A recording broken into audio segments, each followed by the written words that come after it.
भजो हरि भजो भजो हरि नाम, जप लो निरंतर हरि हरि नाम। प्रभु के भजन सा है नहीं कोई दाम, ऐ मन सुमिरन कर पाले हरि का धाम। हरि भजो भजो भजो हरि नाम, जप लो निरंतर हरि हरि नाम। भज लो निरंतर प्रभु जी का नाम।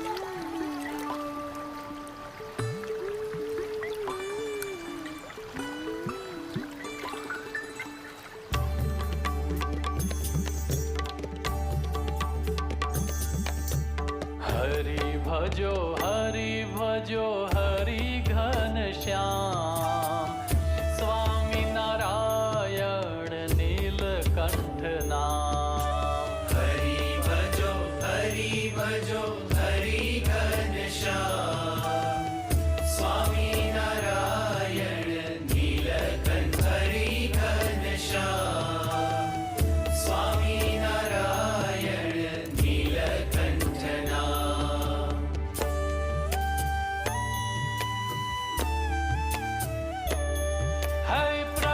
मुक्तिदाता गुणातीत धाम, अक्षर ब्रह्म संत सोहे शाश्वत विराम। प्रगट मुक्तिदाता गुणातीत धाम, अक्षर ब्रह्म संत सोहे शाश्वत विराम। हरि भजो हरि घन श्याम, स्वामी नारायण नीलकंठ नाम। हरि भजो हरि घन श्याम, स्वामी नारायण नीलकंठ नाम। भजो तप मूर्ति नीलकंठ नाम। भजो तप मूर्ति नीलकंठ नाम।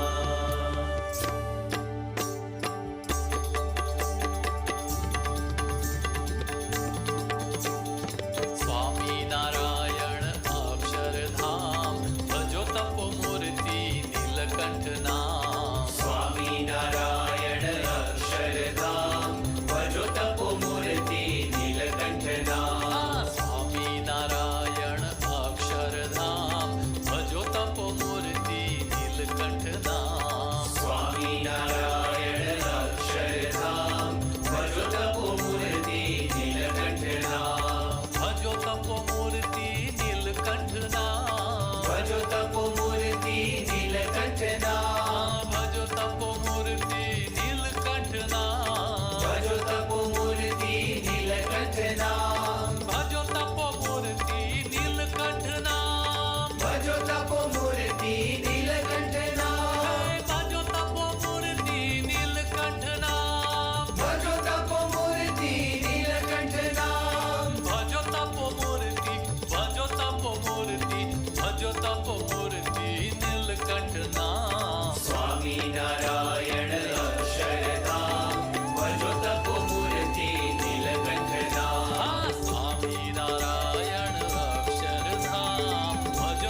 ओम श्री गंगाईनाथाय नमः। जय श्री गुरुदेव, जय श्री दादा गुरुदेव। चलिए, तो आप सबका बहुत बहुत स्वागत है आज के सत्संग में। कल जो आवाज़ बहुत कम आ रही थी और मुझे पता नहीं था कि आवाज़ कम आ रही है, तो मैं कोशिश करता अपनी तरफ से थोड़ी आवाज़ बढ़ाने की। आज मैंने आवाज़ पूरी बढ़ा रखी है, लेकिन आज भी अगर आवाज़ कम आ रही है तो आप थोड़ा सा देखें, अपनी तरफ से एडजस्ट करने की कोशिश करें। और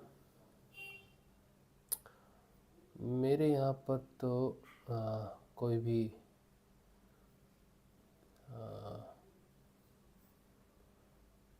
पूरी है आवाज़, ठीक है। चलिए, तो उम्मीद है कि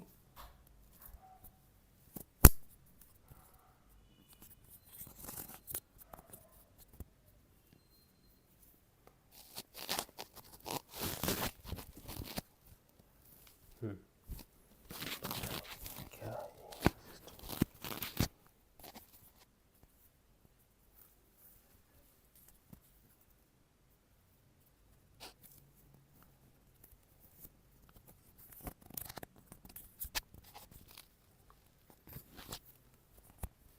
अब ठीक आनी चाहिए। यस, चलिए, तो आज का जो सत्संग है ये शुरू करते हैं, आरंभ करते हैं। मेरा नाम राजशिव है और मैं एक सिद्ध योग साधक हूँ। सिद्ध योग की साधना से जो परिवर्तन आते हैं उनके बारे में हम बात करते हैं। आज जो थोड़ी बात करेंगे, आज बात करते हैं, आप सब जानते हैं कि हम अभी प्रयागराज जाके आए हैं और प्रयागराज में जो है महाकुंभ चल रहा है। और महाकुंभ में कुछ लोगों ने पूछा है आपका कैसा अनुभव रहा है, तो उसके बारे में थोड़ा बताने के लिए। तो सबसे पहले तो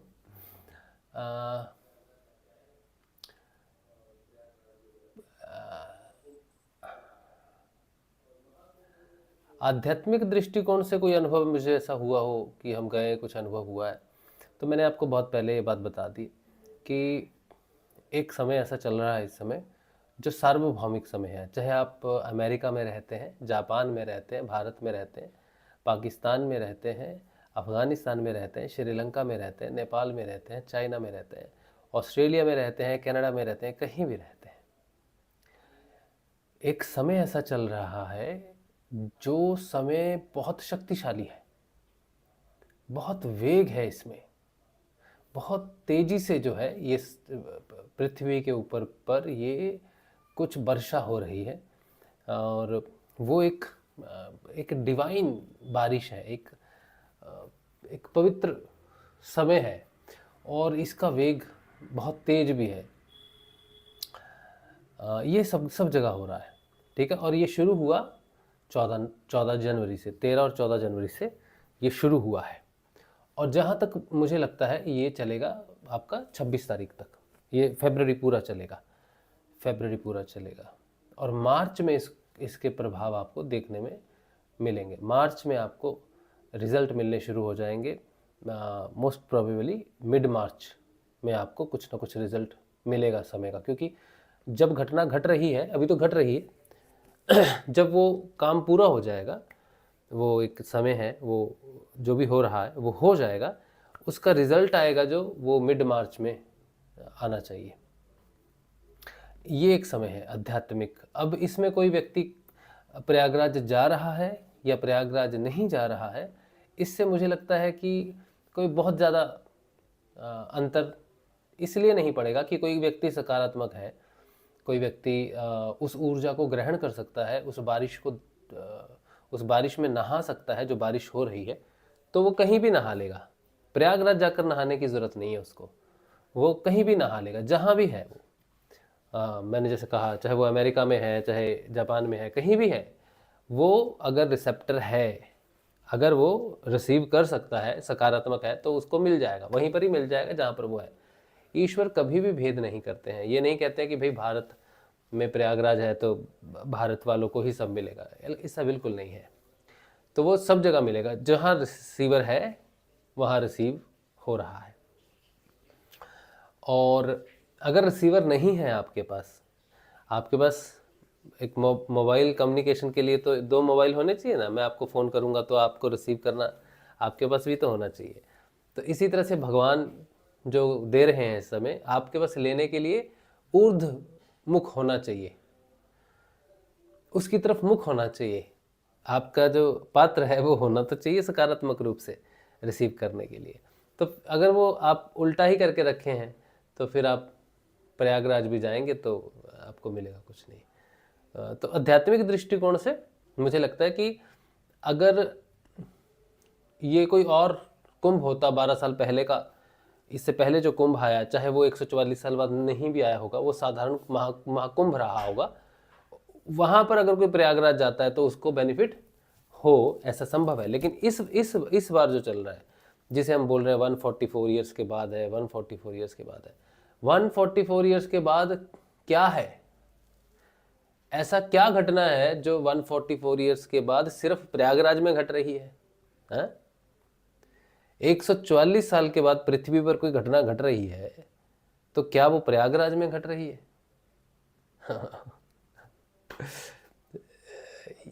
ऐसा नहीं है, ये पूरी पृथ्वी पर घट रही है घटना। इस समय कुंभ सारी पृथ्वी पर लगा हुआ है, समझ रहे हो? प्रयागराज में कुंभ लगा हुआ है, ये तो अब क्या बोलेंगे इसको, एक घटना घटी, वहाँ पे एक संगम है, एक पवित्र संगम है। और ये क्योंकि त्योहार मनाए जाते हैं भारत में गणना के हिसाब से तो है, लेकिन ये 144 साल सिर्फ भारत के लिए नहीं आए हैं, सबके लिए आए हैं, सबके लिए आए हैं, हर व्यक्ति के लिए आए हैं, हर मनुष्य के लिए आए हैं। सिर्फ भारतवासी 144 साल का फायदा उठाएं, ये तो बड़ी, मैं तो मानता हूं कि फिर तो ऐसा भगवान पूजने लायक नहीं है। ऐसे भगवान को मानना नहीं चाहिए आपको, जो सिर्फ भारत में ही अपनी कृपा बरसा रहा हो और कहीं और ना कर रहा हो। फिर तो हम तो ऐसे भगवान को मानते, हम तो त्यागते हैं ऐसे भगवान को जो पक्षपाती हो और एक ही जगह पर 144 साल का फल दे रहा हो। ऐसा नहीं होना चाहिए। तो मैंने पहले भी कहा था, अभी भी कह रहा हूँ कि आप अंदर स्नान, आपके ये जो स्नान चल रहा है ये आंतरिक है, आंतरिक स्नान है। जो बारिश हो रही है उसमें जो भी नहा रहा है वो अंदर से नहा रहा है। प्रयागराज में डुबकी लगाने से आपको कुछ भी नहीं मिलेगा। वो एक पवित्र स्थान है, माँ गंगा है, माँ जमुना है, सरस्वती है, वो एक पवित्र स्थान है। और पवित्र स्थान में जैसे कोई स्नान करता है जाकर, थोड़े समय के लिए उसके मन में सकारात्मकता, भगवान के प्रति प्रेम, वो सारी चीज़ें आती हैं। वो उस स्थान की दिव्य शक्ति है और वो दिव्य शक्ति 24 आवर्स है, हर समय है, दिन रात, महीने के 30 दिन, साल के 12 महीने, वो शक्ति स्थान है। वो हर समय शक्ति प्रदान कर रहा है।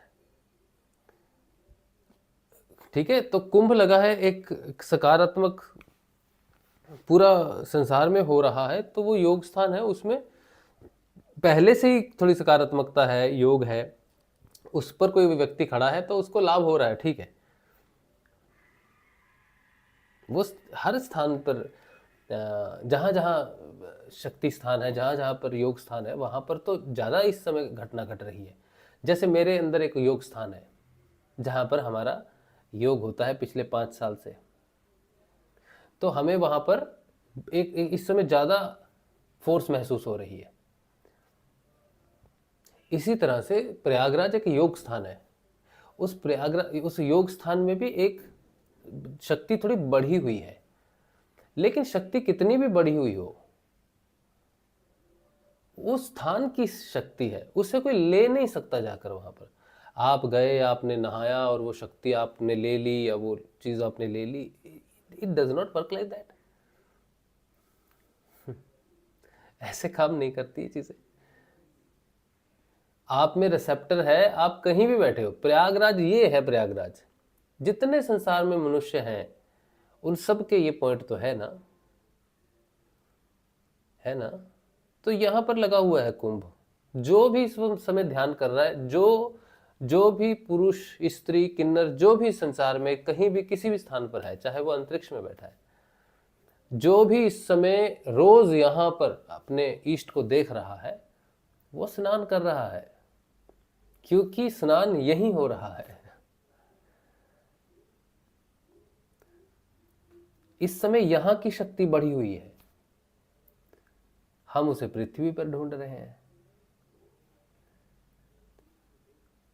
तो मुझे जो दिव्य अनुभूति हो रही है इस समय, वो प्रयागराज में जाने से नहीं हो रही है। मुझे वो दिव्य अनुभूति यहीं पर अपने घर में रह के हो रही है, और वो 12 से 13 जनवरी से शुरू हुई है, और तभी से तब 14 तारीख से तो कुंभ शुरू हुआ है।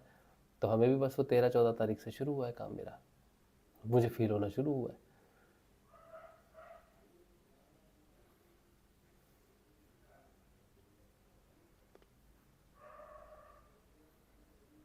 ठीक है। और दूसरी बात जो है, ये रही आध्यात्मिक बात। इसलिए आप बिल्कुल भी ऐसा ना सोचें कि आपको प्रयागराज आप नहीं गए तो आपने कोई बहुत बड़ी चीज़ मिस कर दी है। कुछ नहीं, आप जहाँ हो गुरु जी का ध्यान करो। मैं आपको गारंटी के साथ कहता हूँ आपका स्नान हो रहा है। और दूसरी बात है कि प्रयागराज जाने के लिए अगर कोई सोच रहा है तो जाना है तो देखिए जाइए, कोई दिक्कत नहीं, जाइए। लेकिन जो बंदोबस्त सरकार ने किया हुआ है वो बिल्कुल सही नहीं है, बिल्कुल सही नहीं है। एक भी पढ़ा लिखा व्यक्ति इनको नहीं मिला, हम तो सोच के हैरान है। एडमिनिस्ट्रेशन इतनी खराब हो सकती है, इतने बड़े आयोजन की एडमिनिस्ट्रेशन इतनी खराब हो सकती है, हम सोचे भी नहीं कभी। मालगाड़ी में 60 डब्बे होते हैं, मालगाड़ी में 60 डब्बे होते हैं, और उसका वेट भी ज़्यादा होता है। जितना वेट एक नॉर्मल बोगी का होता है, पैसेंजर बोगी का होता है, उससे ज़्यादा वेट होता होगा मालगाड़ी का, क्योंकि उसमें माल होता है बहुत भारी। होना हो तो आसपास ही होगा उसका वेट, हो सकता है थोड़ा कम भी हो, चलो, लेकिन उसमें 60 डब्बे होते हैं। धीरे चलती है, सही बात है, लेकिन माल एक जगह से दूसरी जगह पहुंच तो जाता है। और दूसरी बात है कि जब सरकार को पता है कि 40 करोड़ लोग, 50 करोड़ लोग आएंगे, तो एक बंदोबस्त होता है कि एक अरेंजमेंट होता है, एक अनाउंसमेंट होता है कि जिसकी रिजर्वेशन है उसे सीट मिल जाएगी, जिनकी रिजर्वेशन नहीं है वो अपना कुछ नीचे बैठने के लिए सामान लेके आएँ, और ट्रेन में जो कॉरिडोर्स होते हैं बीच में थोड़ी थोड़ी जगह छोड़कर वो कॉरिडोर्स में बैठ सकते हैं, सीट्स के नीचे में कॉरिडोर्स में बैठ सकते हैं। बड़ी आराम से अरेंजमेंट, एक प्रॉपर एक हो सकता था, एक मैनेजमेंट हो सकती थी। जिस तरह से लोग जबरदस्ती अंदर घुस रहे हैं, उनको अनुमति भी दी जा सकती थी, प्रॉपर बैरिकेड बनाए जा सकते थे बाहर में। हर स्टेशन जो भी ट्रेन आ रही है, 20 या 30 डब्बे होते हैं गाड़ी में, तो 30 बैरिकेड बनाए जा सकते थे। उन बैरिकेड के माध्यम से लाइन से लोग आ सकते थे, और लाइन से जो है लोग बैठ सकते हैं। और भी बहुत कुछ हो सकता था, बहुत कुछ हो सकता था। और जहाँ पर प्रयागराज है, वहाँ पर तो जो सेक्टर सिस्टम है इनका, या जो इन्होंने अखाड़ों का सिस्टम बनाया है, बिल्कुल सही नहीं है। बहुत वेग है, बहुत बड़ा एरिया में इन्होंने ये चीज़ें दूर कर दी हैं। 7-7, 8-8 किलोमीटर बहुत लोगों को चलना पड़ रहा है, और कोई वहाँ पे प्रॉपर नहीं, ठीक नहीं, मुझे तो नहीं लगा, कुछ भी ठीक नहीं लगा। वहाँ पे सब अपनी अपनी मर्जी से ऑटो चला रहे हैं, अपनी अपनी मर्जी से रिक्शा चला रहे हैं, अपनी मर्जी से ठेले चला रहे हैं, ठेले तक चल रहे हैं वहाँ पर।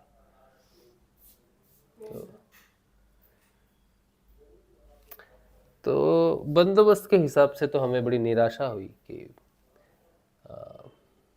आम व्यक्ति के लिए, आम आदमी के लिए ठीक नहीं है। एक भी प्राण जो है, एक भी जान जो है वो जानी नहीं चाहिए थी। लोग बहुत मर गए। अभी दिल्ली पे भगदड़ मची है, पहले कुंभ में भगदड़ हुई, और हम किस तरह से घर आए। मैं 2 दिन काशी में फंसा हुआ था, काशी वाराणसी में 2 दिन तक हम फंसे हुए थे। ट्रेन में चढ़ नहीं सके हम, क्योंकि भीड़ बहुत, हमारी तो हिम्मत ही नहीं हुई। लोग कैसे हिम्मत करके ट्रेन में चढ़ रहे हैं, मेरी हिम्मत नहीं हुई।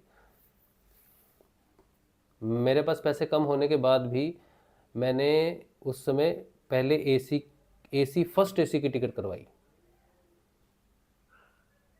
क्योंकि मुझे घर जाना, मुझे निकलना था वहाँ से, कि शायद हो जाए, बंदोबस्त हो जाए।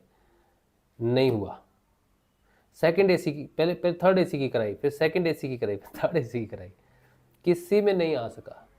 पैसा, आपके जेब में पैसा है तो भी आप नहीं आ सकते, फंस गए तो भी नहीं आ सकते, तो भी हालत बुरी है। और फिर मैंने जनरल डब्बे की भी टिकट ली, तो भी नहीं आ सका। फिर मैंने 9,000 रुपये की बस बुक की, वॉल्वो, तब भी नहीं आ सका। हालांकि वो पैसे मुझे वापस मिल गए।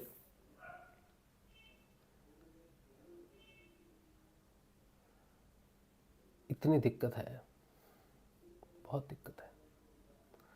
जाना आसान है, आना बहुत मुश्किल है, बहुत मुश्किल है। आप, हमें जाते समय कोई तकलीफ नहीं हुई, ऐसा लगा जैसे वाह कितने आराम से पहुंच गए।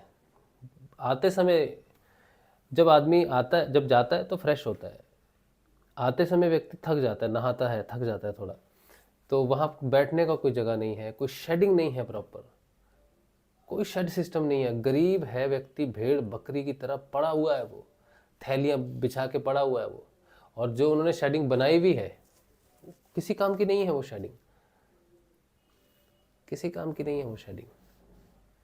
जहाँ पर 40 करोड़ लोग आने वाले हैं, वहाँ पर शेडिंग 1,000-2,000 लोगों की शेडिंग से क्या होगा? 1,000-2,000 भी नहीं होंगे मेरे ख्याल से, 300-400 बिस्तर मंजे होंगे। मंजे जो होते हैं ना, वो क्या बोलते हैं उसको, फोल्डिंग्स होते हैं, जो फोल्डिंग है उनके ऊपर में बस टेम्परेरी सा कुछ बना रखा है सिस्टम। और कोई ऑपरेटर नहीं है, पूछो भाई किससे बात करें, कोई बंदा नहीं है बात करने वाला, सब सो रहे हैं। और वहाँ की जो प्रयागराज की जो हवा है, उसमें इतनी मिट्टी है, बहुत मिट्टी है उसमें। It's not healthy air. सूखी मिट्टी जो होती है ना, या रेत जिसे बोलते हैं, क्योंकि नदी है ना, नदी में रेत होती है ना, तो हवा में हर समय रेत उड़ती है वहाँ पर। उसके बाद शेडिंग, एक बड़ी शेडिंग बाहर की हुई है, जिसमें कम से कम लगभग मेरे ख्याल से 2,000 लोग एक साथ सो सकते हैं, बट वेरी अनसेफ। लोग सो रहे हैं open air, it's very unsafe, it's not good. और टेंट लगे हुए सारे, शायद वीआईपी टेंट होंगे जो वहाँ पर है, पता नहीं। लेकिन हमें तो वही कुछ भी सही नहीं लगा वहाँ पर। मुझे नहीं लगता कि किसी को अपने प्राणों के प्राण दाव पे लगा के जाना चाहिए।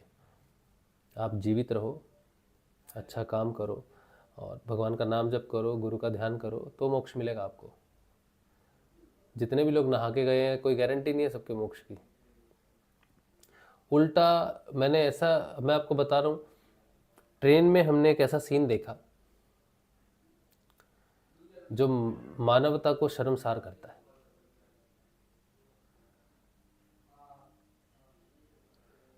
हम लोग कैसे आए हैं हम जानते हैं। जो बाथरूम होता है ट्रेन का, उसके बाहर बैठ के आए हैं हम कभी वैसे नहीं बैठे वहाँ पर। और हम ही नहीं, बहुत लोग बैठे हुए। और जो लोग बाथरूम जा रहे हैं, आ रहे हैं, वो हमें कैसे ट्रीट कर रहे हैं? पाँव की जूती को भी व्यक्ति ऐसे ट्रीट नहीं करता जैसे रिजर्वेशन वाले लोग उन लोगों को ट्रीट करते हैं जिनकी किसी कारण से रिजर्वेशन ना हो सकी। जैसे छूत होता है, जैसे किसी को कोढ़ की बीमारी होती है, इस तरह से ट्रीटमेंट कर रहा है एक व्यक्ति दूसरे व्यक्ति के साथ। एक महिला जो 60 साल की होगी, शायद 55-60 साल की होगी, और एक लड़की जो 27-28 साल की होगी, उस लेडीज के पास रिजर्वेशन नहीं है, उसको धक्के मार के ट्रेन से नीचे उतार रही है मेरे सामने। मैं इस डब्बे में, जो टॉयलेट का जो होता है ना बीच का, ज्वाइनिंग होती है जहाँ पर 2 डब्बों की, मैं वहाँ पर खड़ा हूँ और वो सामने उधर धक्का दे रही है और मेरे इधर पर 7 8 10 लोग फंसे हुए होंगे उधर के डब्बे वाले उधर। तो मैं जाने लगा तो मुझे पकड़ लिया इधर लोगों ने, तुम क्यों जा रहे हो, तुम क्यों झगड़े में पड़ रहे हो। मैंने कहा हद होगी तुम्हारी, मैं क्यों पड़ रहा हूँ झगड़े में। वो मेरी माँ की उम्र की है और वो जो औरत थी वो इतनी सहज थी, बुढ़िया जो थी इतनी सहज थी, इतनी मतलब नरम दिल औरत थी वो सिर्फ रुकना चाहती थी, उसने प्रतिवाद नहीं किया, धक्के खा के रुक रही है वो। तो मैंने उसको कहा माँ जी आप इस तरफ आ जाओ, मेरी तरफ आ जाओ। तो जितने भी लोग मेरी तरफ वाले डब्बे ने तो सब मेरे पे चढ़ गए, तुम क्यों बुला रहे हो उसको, इधर क्यों बुला रहे हो। मैंने कहा शर्म आनी चाहिए तुमको। आप पूछना मेरी वाइफ से, मेरे बेटे से, मेरे को छोड़कर किसी ने उस औरत को सपोर्ट नहीं किया।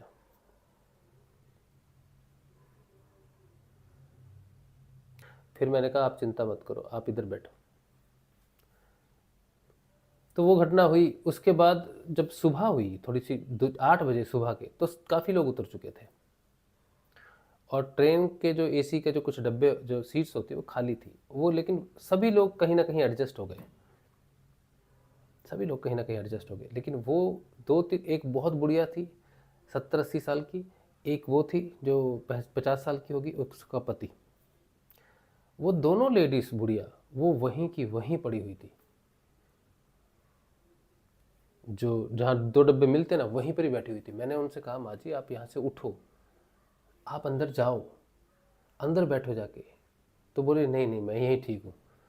मैंने कहा नहीं ठीक नहीं है, आपका अधिकार बनता है, आपका अधिकार है बैठना, रिजर्वेशन हो या ना हो। ये जो समय है ये समय, इस समय रिजर्वेशन का कोई मतलब नहीं बनता है, इस समय आपका अधिकार बनता है, सरकार आपको प्रोटेक्शन करने का सरकार का दायित्व बनता है।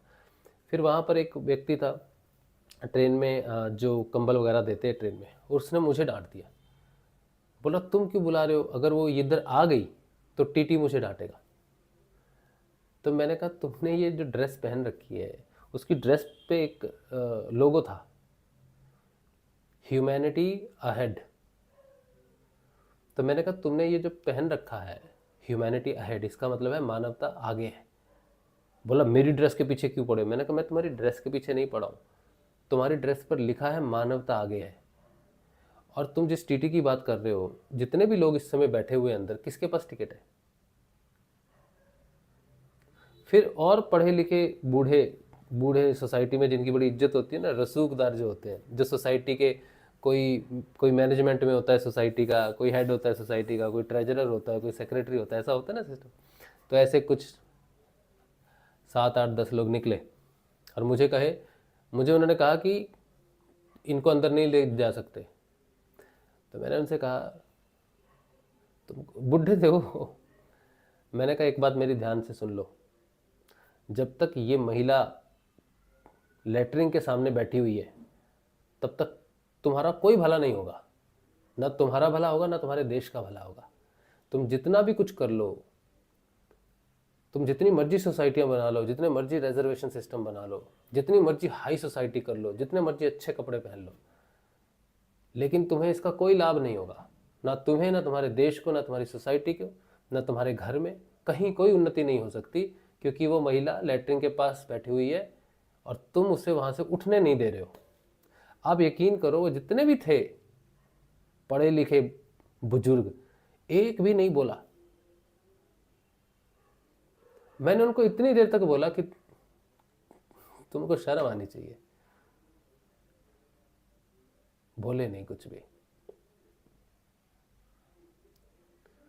और नीचे उतर के हा ही क्या। मैंने कहा क्या बात का आनंद है तुमको, कौन सी बात का आनंद है, तुम कैसे हंस रहे हो, किस पे हंस रहे हो। जब तक स्टेशन नहीं आया उस बुढ़िया को मैंने वहीं पर ही बैठे देखा।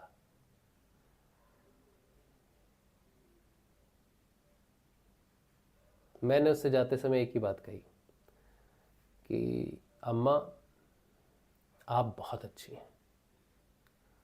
इतना अपमान सहने के बाद भी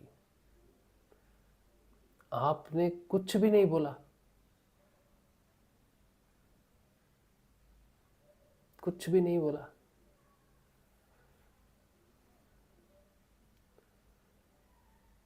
जिस ट्रेन पर आपका उतना ही अधिकार है जितना दूसरों का है, लोगों ने आपको वही धक्के मारे, अपमानित किया और कहा हमारे इधर मत आना, हमारे इधर मत आना, फिर भी तुमने कुछ नहीं बोला। तो मैंने कहा मैं आपको अमृत देता हूं। तो हैरान होगी ये क्या बात कर रहा है। तो मैंने अपने बैग से गुरुजी का एक लीफलेट पैम्फलेट मेरे पास मैं लेके गया था, काफ़ी सारे पैम्फलेट। तो मैंने कहा ये जो गुरुजी है ना, ये जो पैम्फलेट में है ना, यही अमृत है। प्रयागराज में जो है कुछ नहीं है, प्रयागराज में ये है अमृत। और आपका व्यवहार देखकर, आपको देखकर मुझे ऐसा लग रहा है कि किसी को इस जहाँ पर अमृत मिलना चाहिए ना, तो आपको मिलना चाहिए। तो ये गुरुजी हैं, आप इनको ले जाओ। और गुरुजी को उनको देने के बाद जितने भी, मतलब वो थोड़ा पहले की बात है ये, जितने भी लोग हैं वो सब ये बात सुन रहे थे मेरी, और सभी ने गुरुजी की फ़ोटो को लिया जो हमारी तरफ थे, मतलब जो हमारी साइड में थे, जितने भी थे सबको हमने कहा कि ये अमृत है, इसे आप अपने पास रखो, यही है अमृत। बहुत लोग ऐसे ट्रेन में मुझे मिले जो इसी तरह से परेशान थे। उन सबको मैंने यही कहा, गुरुजी की फ़ोटो देते समय मैंने सबको यही कहा कि ये अमृत है। गुरुजी को मैंने अमृत बोल के दिया है। गुरुजी हैं, रामलाल जी स्याग ऐसा बोल के मैंने नहीं दिया।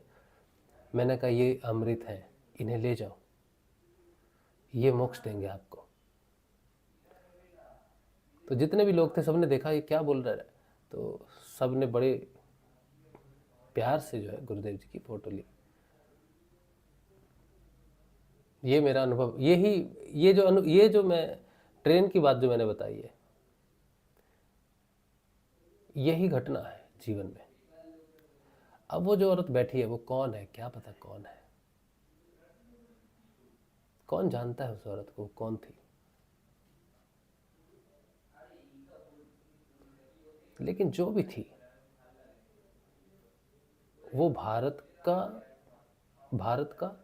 बहुत अनमोल रत्न है, भारत की वो चाबी है जो भारत को उठा सकती है। अभी देखो, जो उसको धक्के मार रही थी वो भी एक महिला ही तो थी। तो महिला ही उठेगी तभी भारत उठेगा, ये बात तब सच हो सकती है जब महिला में महिला वाली कोई बात हो, पुरुष में कोई पुरुष वाली बात हो। जहां पुरुष इतना खुदगर्ज है कि सिर्फ अपने परिवार को ही, अपने परिवार के लिए देख रहा है। एक आदमी था, फौजी था, कौन था, फौजी था शायद। जब जगह खाली हो गई तो मैंने पूछा कि ऊपर की जगह खाली है, तो किसी ने कहा हाँ ये जगह खाली है। तो मैंने कहा यहाँ मेरी वाइफ आएगी, वो उधर बाथरूम के पास बैठी है, इधर आएगी। तो उसने मुझे कहा यहाँ नहीं आएगी। तो मैंने उससे कहा क्यों नहीं आएगी, तुम्हारी सीट है। तो बोला नहीं। तो मैंने कहा क्यों नहीं आएगी, बोले यहाँ मेरी माँ और बहन है, मेरी माँ और बीवी है यहाँ पे। मैंने कहा तुमको शर्म आ रही है बोलते समय। उसको मैंने ट्रेन में लगभग बहुत लोगों को डांटा, पता नहीं क्यों डांटा, समझ नहीं आया। और सबने डांट सुनी भी, कोई मेरे सामने बोला नहीं वहाँ पर। ये बड़ी अचंभे की बात है। अब मेरी वाइफ को बहुत लोगों को डांटा, तो डांटा भी, तो डांट खाने वाला काम किया उन्होंने, और सारे में से बड़े हैं वो। तो मैंने उसको कहा आपको शर्म नहीं आ रही ये सब बात बोलते समय। एक औरत वहाँ बैठी है बहुत देर से, रात भर से बैठी है, सोई नहीं है, और तुम्हारी बीवी और तुम्हारी बहन यहाँ सो रही है, रिजर्वेशन तुम्हारे पास नहीं है। तुम मुझे टिकट बोल रहे हो, मेरे पास तो टिकट है, मैं तो दिखा दूंगा तुमको, लेकिन तुम्हारे पास टिकट है, तुम्हारी बीवी और माँ एक ही सीट पर सोई हुई है। अगर तुम्हारे पास टिकट होती तो तुम एक ही सीट पर क्यों सोते, अलग अलग सीट पर सोते ना, और वो सीट तो खाली है। तो वो सिर्फ इसलिए बोल रहा है कि कोई क्यों आएगा यहाँ पर, खाली है तब भी नहीं कोई आए, हमारी प्राइवेसी हम नहीं चाहते। ऐसा मनुष्य है। बहुत देर तक मैंने उसको बोला, फिर कुछ नहीं बोला, बस सुनता रहा बस। कमाल है यार, किस बात का प्रयागराज है, कहाँ कौन हो तुम जो प्रयागराज में स्नान करने आए हो? वो 40 करोड़ कौन है? वो 40 करोड़ जो स्नान करने आए? ऐसे लोगों का स्नान कैसे हो सकता है जिनमें मानवता ही नहीं है, इंसानियत ही नहीं है? और आप ये सोच रहे होंगे कि उनके पास रिजर्वेशन थी इसलिए उनका ऐसा करना स्वाभाविक था। मेरे पास भी रिजर्वेशन थी, जाते समय मेरे पास रिजर्वेशन थी। मैं आप जो नीचे 3 सीट होते हैं, तीनों रिजर्वेशन थी। अभय को कमरे में प्रॉब्लम है बोल के उसको ऊपर बिठाया, उसके साथ एक लड़का भी बैठा। मैंने कहा तू बैठ जा बेटा, कोई बात नहीं। बीच की सीट में कोई नहीं बैठ सकता इसलिए पूनम थी, नीचे में मैं था। तो नीचे में एक लड़का आया, मैंने कहा बैठ जा। फिर दूसरा आया, मैंने कहा बैठ जा। फिर तीसरा आया, मैंने कहा बैठ जा। और बहुत देर तक मैं खड़ा रहा। मेरी रिजर्वेशन है लेकिन मैं खड़ा रहा बहुत देर तक जाते समय। वो लड़का बोलता भी आप बैठ जाओ, मैंने कहा नहीं, इट्स ऑल राइट, तुम बैठो। क्योंकि मुझे बहुत अच्छा लग रहा था कि मैं अपनी सीट पर किसी को बिठा पा रहा हूँ। मुझे बड़ा गर्व महसूस हो रहा था इस बात के लिए कि मेरी एक सीट पर 4 लोग बैठे हैं और मुझे खड़ा होकर भी अच्छा लग रहा था।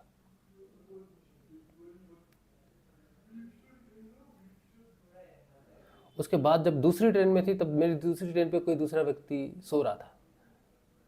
तो मैंने उसे कहा भाई मुझे बैठना है थोड़ी देर। ऊपर की सीट थी वो, साइड की। और उस समय बैठकर मैंने सत्संग किया था। मुझे बैठने की जगह चाहिए थी सत्संग करने के लिए। तो मैंने ऑडियो, जिस दिन ऑडियो मैसेजेस भेजे थे आपको, 12 तारीख होगी शायद, 13 तारीख होगी, 12 तारीख रात होगी शायद। तो मैं वो ऑडियो भेजने के लिए ऊपर बैठा। उसके बाद जितने भी सामान थे सीट पर, सब सामान रखे हुए थे। सब ने कहा हम सामान रख दें, मैंने कहा हाँ रख दो। किसी ने इधर रख दिया। बैठने की ही जगह मिली वहाँ पर। लेटना तो 1 सेकंड के लिए लेट आऊँगा मैं। फिर सबने वहाँ सामान रख दिए, क्योंकि किसी का बस बैठने की जगह नहीं है, सामान रखने की जगह नहीं है, तो सामान उन्होंने सीट पर रख दिए। तब भी मैंने कुछ नहीं। और फिर उनको भी वहाँ भी उन्होंने, जब मैं सत्संग कर रहा था तब उन्होंने देखा भैया क्या कर रहे हो? मैंने कहा सत्संग कर रहे हो। बोले क्या सत्संग करते हो? फिर मैंने बोला ऐसे ऐसे सत्संग करते हैं। तो वहाँ पे जितने भी लोग थे, फिर उनको मैंने बताया कि भाई योग क्या है। फिर एक व्यक्ति थे वहाँ पर, संस्कृत के कुछ प्रोफेसर थे शायद, उनको भी वो बोल रहे थे कि हम योग के बारे में जानकारी चाहते हैं या फिर ढूंढ रहे हैं। उनको भी हमने गुरुदेव की तस्वीर दी, अपने चैनल का एड्रेस दिया, अपना नंबर भी दिया कि आप अगर ढूंढ रहे हो गुरु को। तो शायद वो प्रयागराज से आ रहे थे। उन्होंने कहा हमें किसी ने कहा कि ये गुरु जी हैं, इनका 15 मिनट के लिए ध्यान करो, ऐसे ऐसे करो। तो मैंने कहा हमारे वाले ही होंगे फिर तो। मैंने कहा हाँ वो सही है। तो बोला ऐसे किसी व्यक्ति के ध्यान करने से कैसे, कोई व्यक्ति विशेष का ध्यान क्यों करे? तो हमारा तो स्टेशन आ गया था जल्दी, तो लेकिन मैंने उन्हें समझाया थोड़ा कि आपको गुरु की पहचान नहीं है अभी। गुरु क्या है? इनलाइटेड बॉडी में चेतना होती है पूरी। तो उस तरह से मैं समझा रहा था उनको। फिर मैंने उनको थोड़ा अपना फ़ोन दिया, और जो भी मैसेजेस मैं देता हूँ सबको वो दिए। बाकी तो उनका भाग्य है कि उनको गुरुदेव मिले नहीं मिले, लेकिन जिसे वो ढूंढ रहे थे एक बार तो उसने नॉक दिया उनको। अब वो पहचान सके उनको, उनके भाग्य में होंगे तो अमृत उन्हें भी जरूर मिलेगा। तो प्रयागराज में जाके अगर किसी को अमृत मिला है तो किस समर्थ सदगुरुदेव की जानकारी किसी को मिली है, सिर्फ उसी को ही स्नान का लाभ हुआ है। बाकी किसी को स्नान का लाभ नहीं हो सकता, क्योंकि स्नान का फल ही मोक्ष द्वार की प्राप्ति है और वो गुरु है। समर्थ गुरु की प्राप्ति ही प्रयागराज का फल है। और तुम्हारे पास, सबके पास तो वैसे ही गुरु पहले से ही है। तुम्हें तड़पना नहीं चाहिए स्नान करने के लिए। तो ये मेरा अनुभव रहा लोगों के बारे में, कैसे लोग हैं, कोई फ़र्क नहीं, सब लोग वहाँ पर people are heartless. I can not believe कि ऐसे लोग हैं। इस तरह से हम हो गए हैं। सारी की सारी जो मानवता है ना, इतना नीचे गिर चुकी है मानवता की क्या बताएं। अभी देखो ना कितने लोग अभी मर गए, 19-20 लोग अभी दिल्ली में मर गए कल, पता नहीं आज न कल।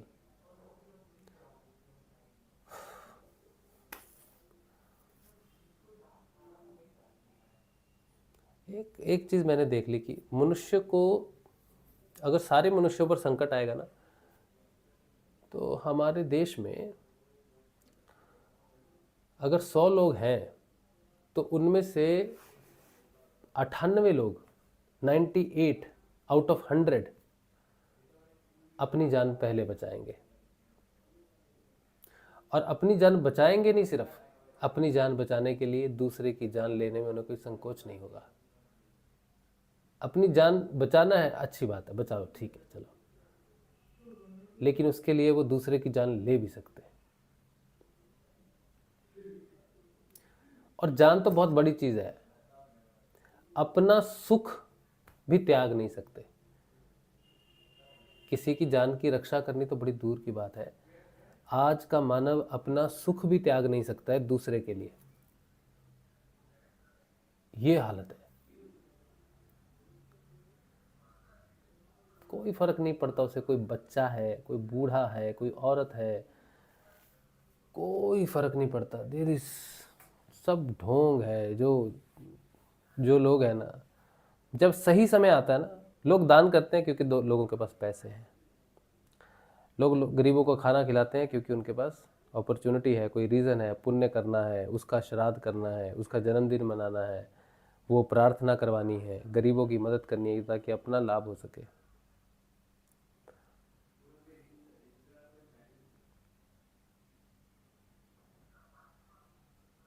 मतलब है पूरा दुनिया का। प्रयागराज में जाके तो हमको, हमारी आंखें खुल गई दुनिया के प्रति, अपने प्रति भी खुली, ऐसी बात नहीं है, लेकिन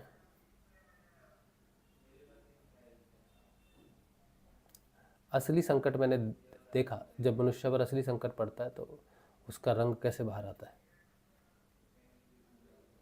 और ये बहुत दुख भरी बात है, बहुत दुख भरी बात है। इसीलिए आप प्रयागराज अगर जाएं तो रिजर्वेशन दोनों साइड की होनी चाहिए आपकी। या तो आप बस में जाओ, क्योंकि बस में कोई दिक्कत नहीं है, बस में ऐसी कोई धक्का मुक्की नहीं होगी। बस में जिसके पास सीट है वही बैठेगा। टिकट लोगे तो आप ज़बरदस्ती, आप बस में नहीं उठ सकते। ट्रेन को तो चलना ही है, ज़बरदस्ती ट्रेन में उठ जाओगे, ट्रेन को तो चलना ही है। लेकिन बस वाला देख सकता, बस वाला कह सकता भाई तुम क्यों उठे, हम नहीं चलाएंगे, बस ही नहीं चलाएंगे। तो बस बहुत सेफ है, जो बस से आएगा जाएगा उसके लिए बहुत अच्छी बात है। और जो लोग टैक्सी कार से आ सकते हैं, जैम में ज़रूर फंसेंगे, लेकिन सेफ है। उसके बाद जो हवाई जहाज़ से आ सकते हैं उनके लिए भी ठीक है, कोई धक्का मुक्की नहीं, कोई रश नहीं। फ्लाइट की टिकट महंगी जरूर है इस समय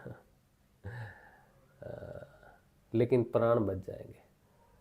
ट्रेन में आने और जाने की सलाह मैं आपको बिल्कुल नहीं देता हूँ। चाहे आपकी रिजर्वेशन है भी, तब भी ट्रेन से आप मत आओ जाओ। ट्रेन सेफ नहीं है, कोई बंदोबस्त नहीं है भारत सरकार का, कोई कंट्रोल नहीं है भारत सरकार का, कोई कंट्रोल नहीं है। कोई मुझे कह सकता है हम सरकार के बारे में ऐसा बोल रहे हैं, आप मुझे कह सकते हो भाई हमें तो कोई दिक्कत नहीं हुई। हो सकता है कि आपको कोई दिक्कत ना हुई हो, लेकिन हमें हुई है। और हमने बहुत लोगों को दिक्कत होते हुए देखी है, बहुत भयंकर दिक्कत है। और एक को नहीं, बहुतों को है, बहुतों को है, बहुतों को है। पानी तक का इंतज़ाम नहीं है। प्रयागराज में जहाँ स्नान करने का स्थान है ना, वहाँ पानी भी नहीं है। आसपास कुछ भी, भोजन का भी कुछ नहीं है। हमने सुबह 6 बजे ब्रेड पकौड़ा खाया है वहाँ पर, 6-7 बजे, शायद 6 बजे ब्रेड पकौड़ा खाया है। क्योंकि ठंड है, पानी में नहा रहे हैं, ठंड है तो चाय पी रहे हैं, वो ठीक है, लेकिन भोजन नहीं है। आदमी इतना चल के आएगा, पानी अपना है तो ठीक है, पानी पीछे है जहाँ चल के आ रहा है, लेकिन जहाँ पे स्नान कर रहे हैं वहाँ पर आसपास कुछ भी नहीं है। दूर पीछे से जहाँ चल के आते हैं वहाँ पर ज़रूर है पानी वगैरह, बॉटल्स वगैरह पीछे रास्ते में, लेकिन जो मेन एरिया है वो 500 मीटर का है, उसके अंदर कुछ भी नहीं है। शेड है, जैसे शेड बना रखा है, लैट्रिन बाथरूम बना रखे हैं,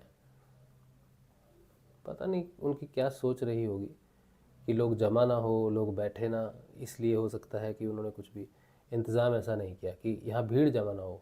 क्योंकि वैसे ही जब हम गए थे तो उतनी भीड़ नहीं थी, बाकी समय तो वहाँ स्नान करने के लिए भी बहुत भीड़ हो सकती है, तो लोग स्नान करेंगे, बैठ जाएंगे, भीड़ बढ़ जाएगी, हो सकता है इसलिए उस 500 मीटर 1 किलोमीटर के अंदर में उन्होंने कुछ भी इंतज़ाम ऐसा नहीं किया कि रिलैक्सेशन कुछ हो। आओ, स्नान करो और बस निकल जाओ। ये इसलिए भी हो सकता है, सेफ्टी के लिए, उस हिसाब से ठीक है, लेकिन फिर भी हम रेकमेंड नहीं करते, हम रेकमेंड नहीं करते फाइनली।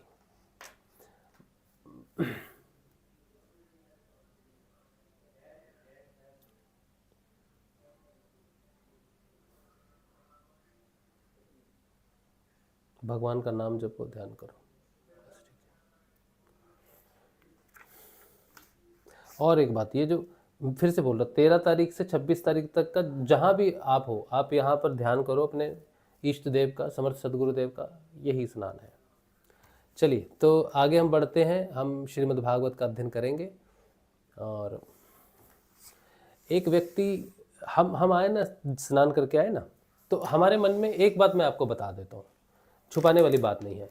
कोई भी जाएगा उसको एक ये होगा कि हमने स्नान तो किया भाई, हमने कुंभ में स्नान तो किया, 144 साल में कुंभ में स्नान तो किया।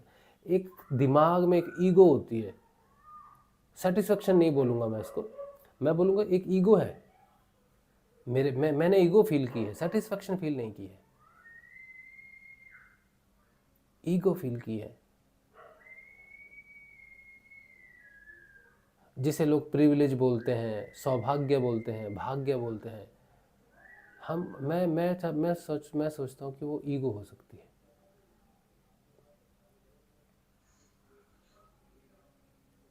ईगो के लिए लोग जा रहे हैं, अपॉर्चुनिटी है, ईगो है, हाय हम नहाएंगे तो कुछ मिस ना हो जाए। पूरा यकीन किसी को नहीं है कि मिलेगा ही मिलेगा मोक्ष, बेनिफिट ऑफ डाउट, कहीं मिस ना हो जाए। ईगो है मनुष्य के अंदर में, मेरे अंदर तो है, मैं तो मानूंगा इस चीज़ को कि मैं अपनी ईगो, मुझे तो सौभाग्य मिल गया, मेरी वाइफ के कारण हमें जाना ही पड़ा, वरना हम तो नहीं जा रहे थे। लेकिन एक ईगो सेटिस्फेक्शन जरूर मेरे को लगी कि किसी भी कारण से 144 साल हो, जो भी हम वहाँ गए, मैं सच कह रहा हूँ, मेरे अंदर वो चीज़ है। बाहर से मैं उस चीज़ को एक्सेप्ट नहीं कर रहा हूँ, और मैं कह भी रहा हूँ कि मैं नहीं भी जाता तो कोई फर्क नहीं पड़ता, लेकिन जाने के बाद ना एक अंदर की एक ईगो है मेरी, जो मुझे अंदर से तसल्ली दे रही है कि जो भी है तू नहा लिया, जो भी है तू गया अब कुंभ में। मेरे अंदर एक ईगो की सेटिस्फेक्शन है। मेरा जो बिलीफ सिस्टम है, अध्यात्म में जो बिलीफ सिस्टम है, वो कह रहा है कि कोई फर्क नहीं पड़ता नहाने से, नहीं नहाने से, सब जगह पर। और मैं पूरे सत्संग में मैं यही बात बोल रहा हूँ कि कोई फर्क नहीं पड़ता, आप ध्यान करो, आपके जिस दिन ध्यान लग जाएगा वही स्नान है। गुरु जी ने भी कहा है यही है असली प्रयागराज, और मैं मानता भी हूँ कि यही है। लेकिन मेरे अंदर की जो वृत्ति है ना, इगोइस्टिक वृत्ति है, इंडिविजुअलिटी है, वो अंदर से बड़ी खुश हो रही है, और मुझे वो पसंद भी नहीं है। मुझे अगर अभी कोई बोले त्याग करने के लिए, अगर ऐसा कुछ होता कि तुम अपना ये पुण्य त्याग कर दो, तो हम तो गुरु जी को पहले ही बैठ गए, हम पुण्य पाप तो त्यागने के लिए बैठे हैं। तो हम अभी गुरु जी के चरणों में हम कहेंगे गुरु जी आपका है, हमने तो आप में स्नान किया है, आपसे बड़ा कुछ प्रयागराज है तो फिर हमें आपकी क्या ही ज़रूरत है। हमें तो सबसे बड़ा प्रयागराज चाहिए, और हमारे प्रयागराज आप हैं। हमने आपके साथ योग किया है, आप में डुबकी लगाई है। इसके बाद भी अगर मेरा मन किसी दूसरे प्रयागराज की तरफ झुकता है तो मुझे शर्म आनी चाहिए। आपके अलावा कोई दूसरा प्रयागराज है? मैं सच कह रहा हूँ, मैं सिर्फ अपनी बीवी के जिद के लिए गया हूँ, क्योंकि मैं नहीं चाहता कि मेरे कारण वो किसी चीज़ से वंचित रहे। मुझे ध्यान लगा, उसे नहीं लगा है, तो उसके लिए हो सकता है बाहर का स्नान महत्वपूर्ण हो। इसीलिए क्योंकि वो मुझ पर डिपेंड करती है, मुझ पर निर्भर करती है, इसीलिए मेरा जो स्नान है वो उसके लिए है, उसी का ही है।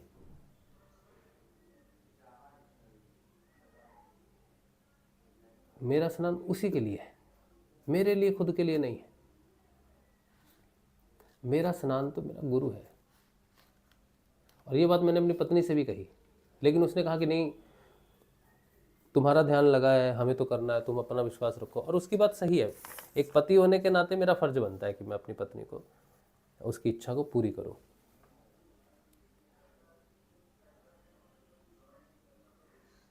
नहीं तो मेरे को कोई उत्साह नहीं था जाने, कुछ भी नहीं था।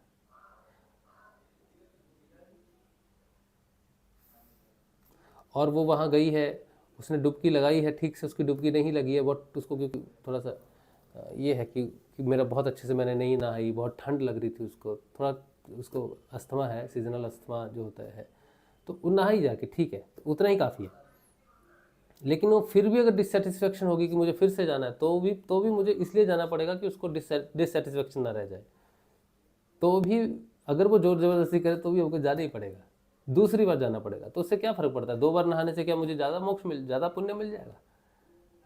नहीं मिलेगा, 1 बार भी नहीं मिलेगा, 2 बार तो दूर की बात है। और कुछ लोग ऐसे हैं जो वहीं पर ही हैं, सारे शाही स्नान कर रहे हैं। जैसे साधु, ये नागा साधु है, ये 14 तारीख को आए हैं, अब ये 26 तारीख तक रहेंगे और हर शाही स्नान करेंगे, हर रोज़ जाके स्नान करेंगे। तो इनको क्या हर रोज़ का पुण्य मिल रहा है? What is the point? No point. जो तपस्या से अपने अंदर ना मिला, वो बाहर भी ना मिलेगा।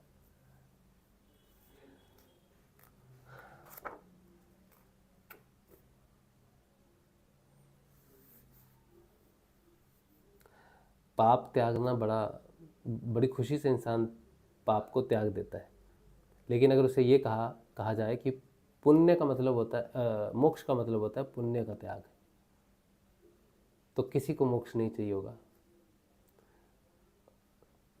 तो जब मोक्ष के लिए जा रहे हैं तो फिर नहाने से पुण्य का एक्सपेक्टेशन करना बेवकूफ़ी नहीं है?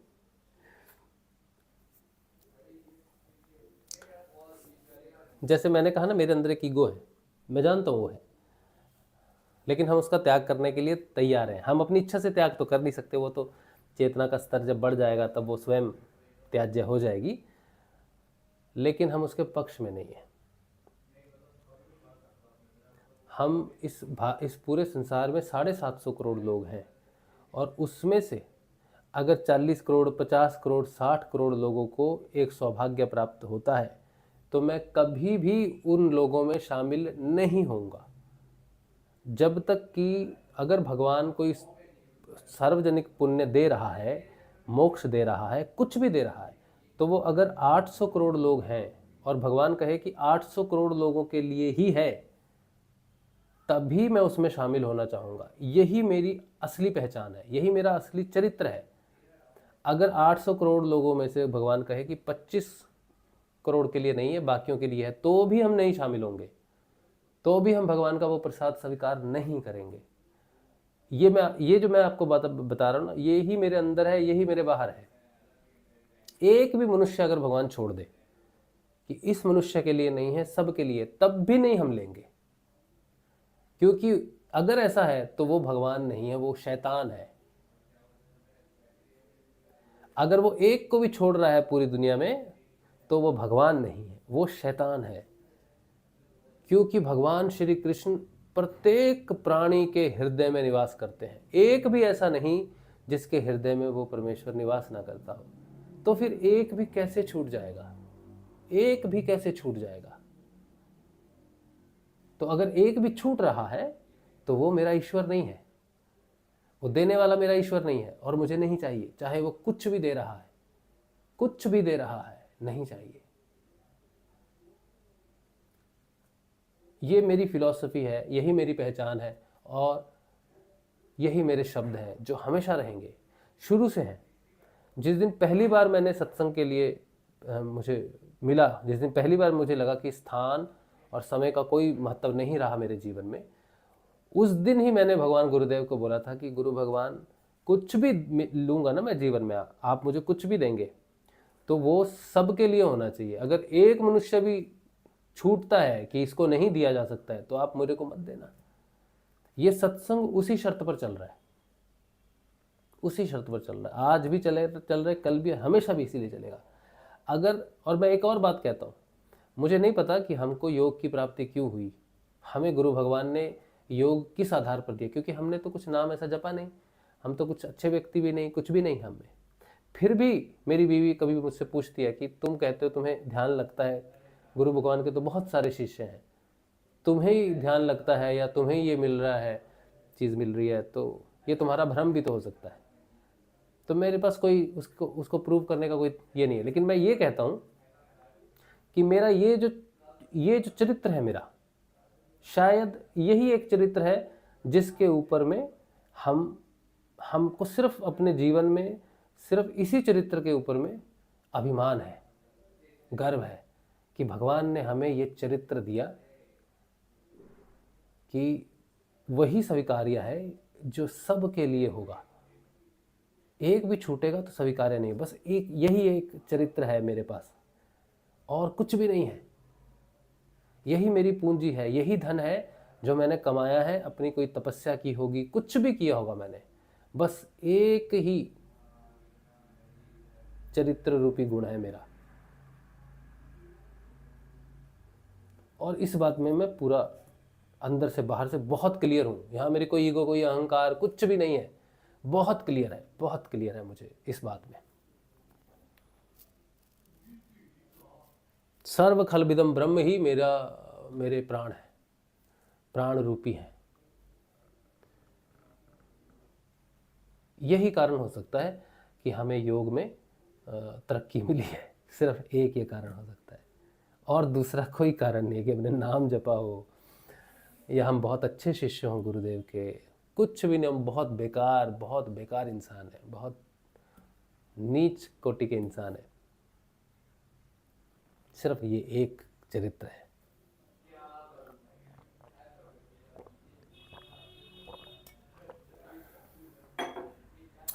चलिए, अब जो है प्रश्न है कुछ? क्या है प्रश्न आप सबको? जय श्री गुरुदेव। रेखा जी कह रही हैं, लोग सोचते हैं कि अगर एक को बुलाया तो सब आ जाने के लिए कहेंगे, इसलिए लोग दूर ही रहते हैं, इन सब मामलों से दूर ही रहते हैं। मैंने भी कुछ ऐसा देखा था, मुझे भी एक बार लगा था कि टॉयलेट के पास ही बैठे। समझा नहीं मैं क्या बोल रहा। अच्छा, हाँ, वो ही बात है। वो जो एसी में बैठे हैं रिजर्वेशन में, उन्होंने सोचा अगर एक को बुलाया तो सबको बुलाना पड़ेगा, इसलिए जो जहाँ बैठा है वहीं बैठा है। ये हो सकता है, लेकिन यही होना भी चाहिए था कि एक को ना बुलाया जाता, सबको ही बुलाया जाता, और एडजस्ट हो सकते थे लोग, एडजस्ट हो सकते थे अगर सही से एडजस्ट किया जाता लोगों को। तो मैं जानता हूँ, मैं आया हूँ ना, अंदर में जगह खाली है। जहाँ लोग टॉयलेट के पास खड़े हैं वहाँ अंदर भी खड़े रह सकते थे सीट को पकड़कर, लेकिन हमारे मन में इनसिक्योरिटीज़ हैं, हमारे बैग हैं, हमें डर लगता है कि कोई चोर उचक्का भी है, फ़ायदा उठा सकता है, तो हमारे अंदर डर है, समाज है, जो भी है। तो किसी एक को नहीं, सभी को, मैं तो सभी को बुलाना चाहिए था। रीना कह रही है, क्या आसन चेंज होना ज़रूरी होता है ध्यान करते समय? आसन अपने आप चेंज होता है रिक्वायरमेंट के हिसाब से, ज़रूरी होता है ऐसी बात नहीं है, लेकिन चेंज होता है आसन। संगीता शर्मा जी कह रहे, राशि भाई, जब ध्यान में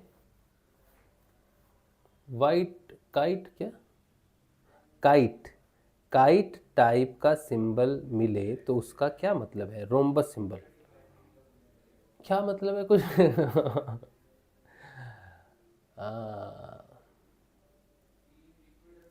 अच्छा ठीक है, तो वैसे है, इसको नकारा नहीं जा सकता है सिंबल्स को। जो भाषा हम बोलते हैं, संस्कृत बोलते हैं, हिंदी बोलते हैं, जो पुरानी से पुरानी लैंग्वेज है वो शब्द रूपी है। लेकिन शब्दों से भी पहले जो लैंग्वेज थी वो सिंबॉलिक थी। तो जो आध्यात्मिक लैंग्वेज है, स्पिरिचुअल लैंग्वेज है, लोग कहते हैं ना ये संस्कृत है, डिवाइन लैंग्वेज है, देवों की लैंग्वेज है। It's not like that. आध्यात्मिक लैंग्वेज नहीं है संस्कृत। संस्कृत में वेद स्क्रिप्चर लिखे हुए होंगे, वो ठीक है, लेकिन आध्यात्मिक लैंग्वेज संस्कृत नहीं है। आध्यात्मिक लैंग्वेज है सिंबल्स। प्रकृति में जितने भी सिंबल्स हैं, हिरन, तालाब, कौआ, बतख, रंग, फूल, समंदर, पानी, पत्थर, ये जितनी भी चीजें हैं प्रकृति में, ये सारी की सारी सिंबॉलिक लैंग्वेज है। This is how spirit communicate. Symbolic language है भगवान की, शाब्दिक नहीं है। लोग कहते हैं ना मुझे अंदर से ये शब्द मिला, अंदर से भगवान ने ये आदेश दिया। सिंबॉलिक है लैंग्वेज।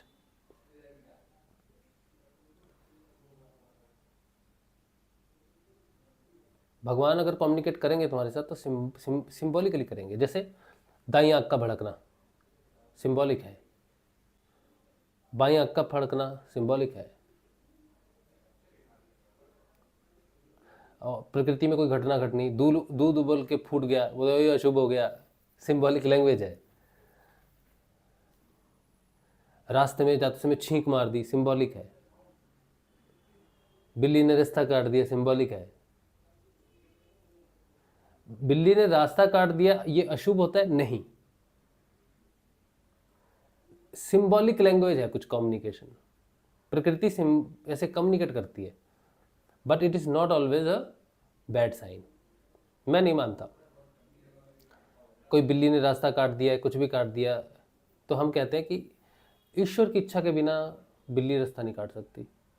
अगर ईश्वर की इच्छा है कि बिल्ली रास्ता काटे तो उसकी इच्छा स्वीकार्य है। इसीलिए किसी भी प्रकार के अपशुगनों को मैं नहीं मानता हूँ, लेकिन सिंबॉलिक लैंग्वेज है। और रोम्बस जो आपको दिखा या काइट टाइप की जो आपको जो दिखा सिंबल, उसका मतलब क्या है ये जानना असंभव है, क्योंकि प्रकृति में करोड़ों टाइप के सिंबल्स हैं। तो और एक समय था जब हम इन सिंबल्स के बारे में थोड़ा जान रहे थे, अब अनुभव भी कर रहे थे, उस समय थोड़ा दिमाग लगा भी रहे थे। फिर एक समय आया, उसके बाद हमने सिर्फ वही दिमाग लगाया जो घटना घट चुकी है। जो घटना दिख रही है, चाहे वो नंबर्स हो, लाइट्स हो, कोई सिंबल्स हो, मैंने उसको छोड़ दिया। मैंने कहा मैंने नहीं दिमाग लगाना, क्योंकि कोई फ़ायदा नहीं है। जब तक जीवन में घटना नहीं घट जाती, भौतिक जीवन में वो चीज़ प्रकट नहीं हो जाती, तब तक हम उस पर समय व्यर्थ नहीं करते। इसीलिए अनुभूतियाँ मेरा विषय ही नहीं है। हमारा विषय है साक्षात्कार। जो घटना घट चुकी है सिर्फ उसी के विषय में ही हम बात करते हैं। अगर हम सिर्फ अनुभवों के बारे में, अनुभूतियों के बारे में बात करें तो हमारा समय बहुत नष्ट हो जाएगा, और उसका कोई मतलब नहीं है, क्योंकि अनुभूतियाँ सदैव सत्य नहीं होती। कुछ मन से होती हैं, कुछ प्राण से होती हैं, कुछ शरीर से होती हैं, कुछ बुद्धि से होती हैं। उनका सही स्रोत मालूम नहीं है, छलावा है। बहुत अनुभूतियाँ छलावा होती हैं। जो सच्ची अनुभूतियाँ होती हैं उनकी पहचान है कि वो जीवन में घटित हो जाती हैं। इसीलिए जो घटित हो चुका है उसी पर ही समय लगाना चाहिए। जो घटित नहीं हुआ है, जो तुम्हें दिख रहा है ध्यान में, उसे भूल जाना चाहिए। आँख खुली, जो तुमने ध्यान में किया, देखा, जो भी देखा, उसको वहीं छोड़ दो। ये सबसे आसान तरीका है अध्यात्म में तेज गति से आगे बढ़ने का। अगर आप एक अनुभूति के पीछे पड़ जाते हैं और उसकी खोज करते हैं जानने के लिए, तो आपका बहुत समय वर्षों बर्बाद हो जाते हैं। इसीलिए डोंट डू दैट, आगे बढ़ जाओ। ठीक है, सिर्फ जो परिवर्तन आएगा उसी पे कंसंट्रेट करो। ये सही तरीका है साधना में आगे बढ़ने का। चलिए अब हम शुरू करेंगे श्रीमद् भागवत का अध्ययन। जय श्री गुरुदेव, जय श्रीमद् भागवत। आप सबको नमस्कार है, सबको नमस्कार है। अब दशम स्कंद हम पढ़ रहे हैं, श्री शुकसुधा सागर श्रीमद् भागवत, और दशम स्कंद का 65वां अध्याय जो है वो हम पढ़ेंगे। आज का जो विषय है वो है श्री बलराम जी का व्रजगमन। श्री सुखदेव जी कहते हैं, परीक्षित, भगवान बलराम जी के मन में व्रज के नंद बाबा आदि स्वजन संबंधियों से मिलने की बड़ी इच्छा और उत्कंठा थी। अब वे रथ पर सवार होकर द्वारका से नंद बाबा के व्रज में आए।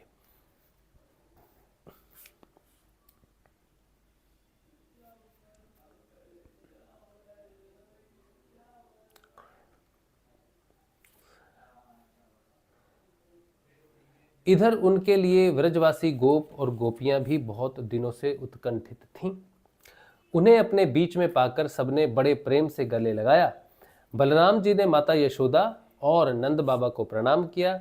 उन लोगों ने भी आशीर्वाद देकर उनका अभिनंदन किया। यह कहकर कि बलराम जी, तुम जगदीश्वर हो, अपने छोटे भाई श्री कृष्ण के साथ सर्वदा हमारी रक्षा करते रहो, उनको गोद में ले लिया और अपने प्रेम अश्रुओं से उन्हें भिगो दिया। इसके बाद बड़े बड़े गोपों को बलराम जी ने और छोटे छोटे गोपों ने बलराम जी को नमस्कार किया। वे अपनी आयु, मेलजोल और संबंध के अनुसार सबसे मिले जुले। ग्वाल बालों के पास जाकर किसी से हाथ मिलाया, किसी से मीठी मीठी बातें की, किसी को खूब हंस हंस कर गले लगाया। इसके बाद जब बलराम जी की थकावट दूर हो गई, वे आराम से बैठ गए, तब सब ग्वाल उनके पास आए। इन ग्वालों ने कमल नयन भगवान श्री कृष्ण के लिए समस्त भोग, स्वर्ग और मोक्ष तक त्याग रखा था। बलराम जी ने जब उनके और उनके घर वालों के संबंध में कुशल प्रश्न किया, तब उन्होंने प्रेम गदगद वाणी से उनसे प्रश्न किए। बलराम जी, वसुदेव जी आदि हमारे सब भाई बंधु सकुशल है ना? अब आप लोग स्त्री पुत्र आदि के साथ रहते हैं, बाल बच्चेदार हो गए हैं, और क्या अभी आप लोगों को हमारी याद भी आती है?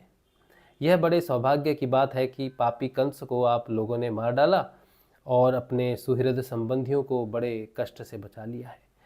यह भी कम आनंद की बात नहीं है कि आप लोगों ने और भी बहुत से शत्रुओं को मार डाला या जीत लिया, और अब अत्यंत सुरक्षित किले में आप लोग निवास करते हैं। हे परीक्षित, भगवान बलराम जी के दर्शन से, उनकी प्रेम भरी चितवन से गोपियां निहाल हो गई।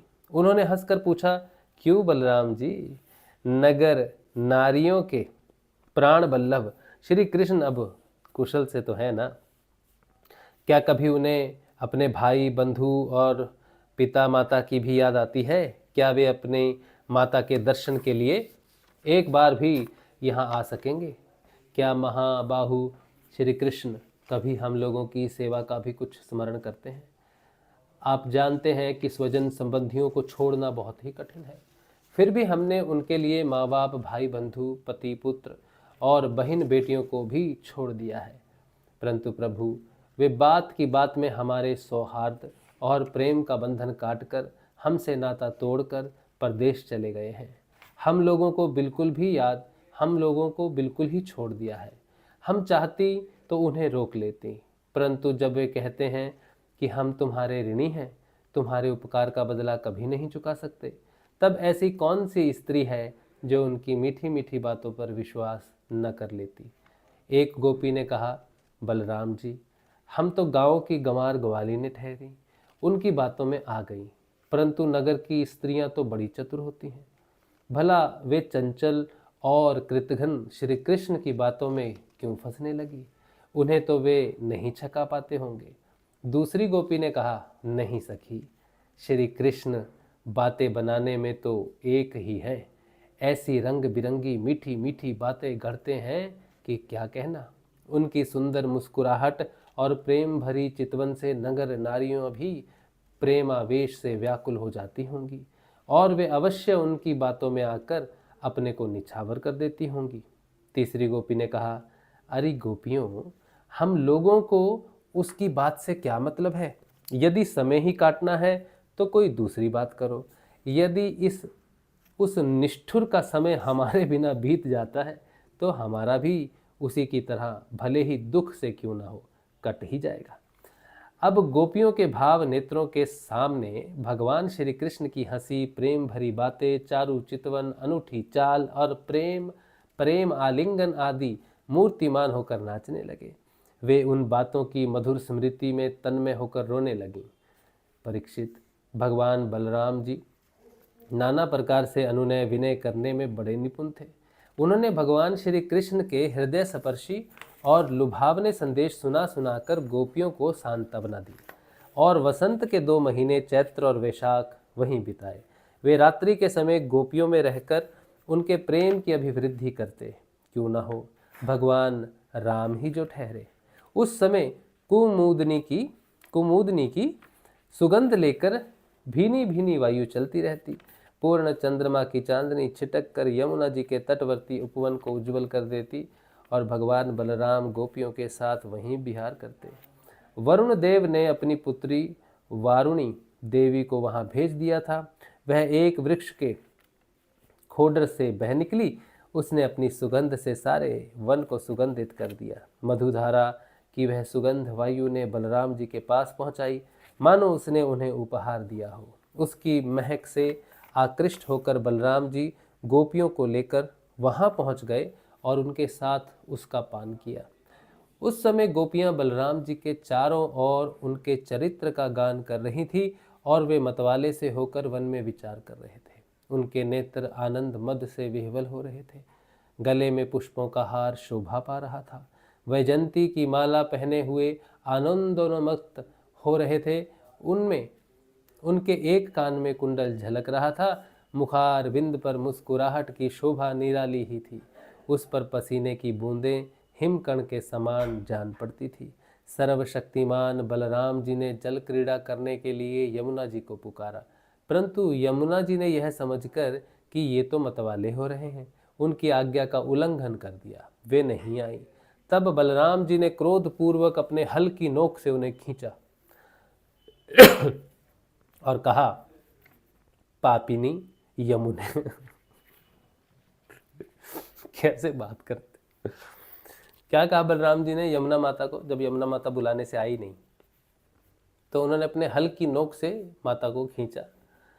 कहा, पापिनी यमुने, मेरे बुलाने पर भी तू मेरी आज्ञा का उल्लंघन करके यहाँ नहीं आ रही है, मेरा तिरस्कार कर रही है। देख, अब मैं तुझे तेरी स्वेच्छाचार का फल चखाता हूँ।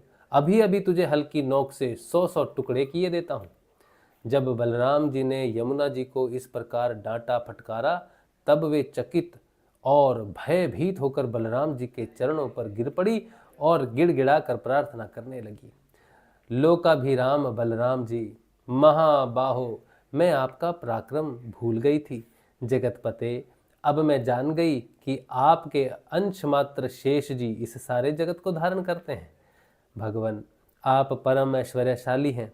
आपके वास्तविक स्वरूप को न जानने के कारण ही मुझसे यह अपराध बन गया है। सर्व स्वरूप भक्तवत्सल, मैं आपकी शरण में हूँ। आप मेरी भूल चूक क्षमा कीजिए, मुझे छोड़ दीजिए।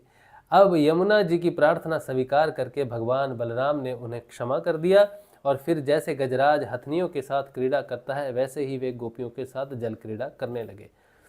जब वे यथेष्ट जल विहार करके यमुना जी से बाहर निकले, तब लक्ष्मी जी ने उन्हें नीलांबर, बहुमूल्य आभूषण और सोने का सुंदर हार दिया। बलराम जी ने नीले वस्त्र पहन लिए और सोने की माला गले में डाल ली। वे अंग राग लगाकर सुंदर भूषणों से भूषित होकर इस प्रकार शोभ्यमान हुए, मानो इंद्र का श्वेत वर्ण ऐरावत हाथी हो।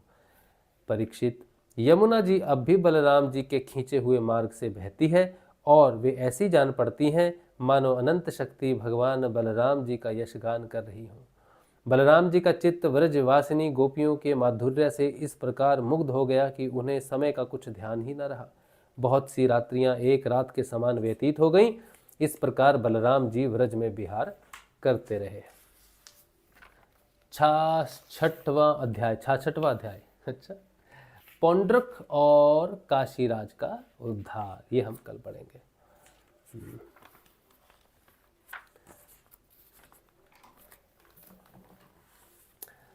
तो एक प्रश्न है, वो है ये कि संगीता जी कह रहे हैं, भाई यह सिग्नल प्रतीक होते हैं, इससे हमें मालूम पड़ता है कि हमारी साधना किस स्थान पर है अभी। मैं आपको, देखो, आप कोई पहली साधक नहीं हो दुनिया की, ठीक है, और आपसे पहले बहुत साधक आए हैं और वो इसी पथ से आए हैं जिस पथ से आप आ रहे हो। मैं भी उसी पथ से आया हूँ जिस पथ से आप आ रहे हो।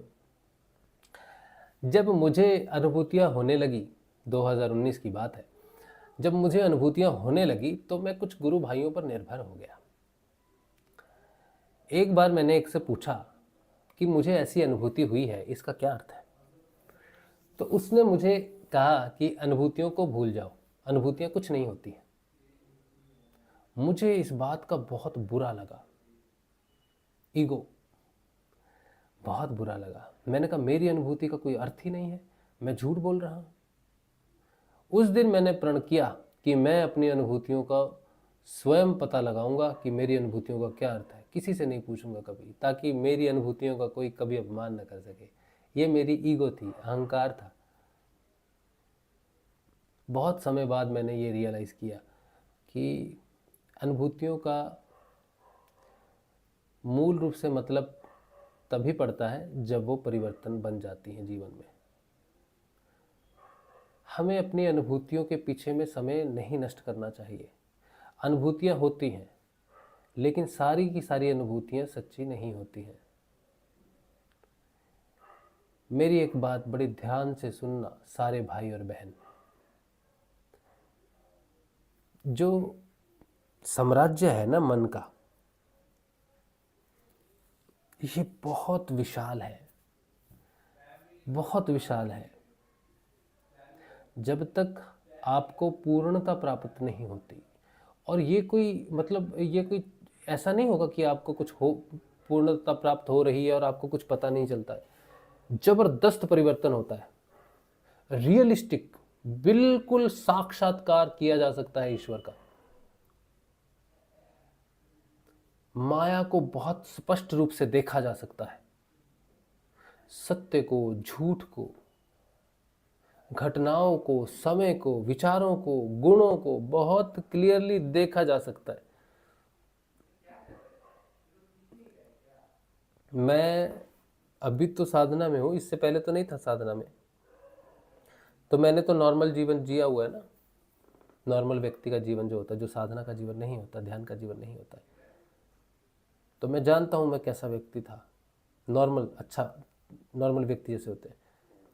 अब मैं अपने आप को देखता हूँ ना 40 साल का पीछे, आज से 5 साल पहले जो 40 वर्ष मैंने बिताए हैं, मैं उसमें देखता हूँ ना अपने आप को, तो मैं देखता हूँ तो मैं कहता हूँ क्या है, कुत्ता, बिल्ली, बंदर, हाँ, कीड़ा मकोड़ा, उससे ज्यादा कुछ भी नहीं है। मनुष्य होने का कोई लाभ ही नहीं है। 40 साल का हमारा जीवन है और वे किसी कीड़े मकोड़े, बंदर, बिल्ली, कुत्ता, बिल्ली से ज़्यादा नहीं है। चाहे हम अच्छे इंसान थे या नहीं थे, उससे कोई फर्क नहीं पड़ता है। Does not have a value more than a कुत्ता बिल्ली। मैं ये नहीं कहता कि कुत्ता बिल्ली की वैल्यू नहीं होती, लेकिन कुत्ता बिल्ली का कोई जीवन नहीं है। कोई नहीं चाहता हम कुत्ता बिल्ली बने, बंदर बने, कीड़े मकोड़े बने, पक्षी बने, कौवा बने, उल्लू बने, सियार बने, सुअर बने, कोई नहीं चाहता। लेकिन जब तक मनुष्य जागृत नहीं होता आत्म रूप से, वो वही है। कोई लाभ नहीं है मनुष्य होने का, कोई भी लाभ नहीं है, कोई भी लाभ नहीं है मनुष्य होने का। तो आप अच्छे का कर्म करो, पुण्य करो, सुख भोगो, बुरे कर्म करो, दुख भोगो। ये मनुष्य इसीलिए है, सुख और दुख भोगने के लिए, अच्छा जीवन व्यतीत करने के लिए। अपने अपने बच्चे पैदा करो, पालो, घर बनाओ, समाज, ये सब करो। अगर ऐसा लगता है किसी को तो बेकार है। जब तक मनुष्य आत्म रूप से चेतन नहीं होता है,